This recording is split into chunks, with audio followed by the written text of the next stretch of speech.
ಅಯೋಧ್ಯೆಯಲ್ಲಿ ಇಂದು ತತ್ವಹೋಮ, ರಾಮರತಾರಕ ಮಂತ್ರಯಜ್ಞ, ಕೂಷ್ಮಾಂಡ ಹೋಮ, ರಾಮಾಯಣ ಸಹಿತ ವೇದ ಪಾರಾಯಣಗಳು, ಕಲಶಾರಾಧನೆ, ಕಲಶಾಭಿಷೇಕ ಸಹಿತ ಪ್ರಸನ್ನ ಪೂಜೆ ಇತ್ಯಾದಿಗಳು ಪೇಜಾವರ ಶ್ರೀಗಳ ಮಾರ್ಗದರ್ಶನದಲ್ಲಿ ನಡೆದವು.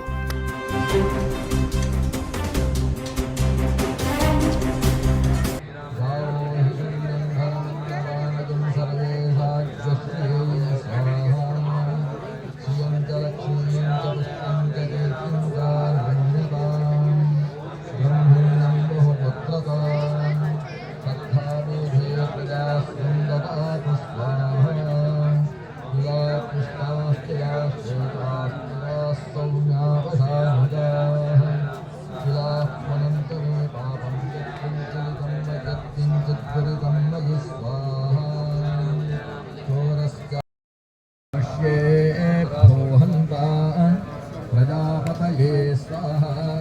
परमेष्ठिने स्वाहा यथा कोपश्चतधारसहस्र इडೀ ಜಗವನ್ನೇ ಅಂಗೈಲಿ ನೋಡಿ ಜನಮನದ ಈ ಜೀವನಾಡಿ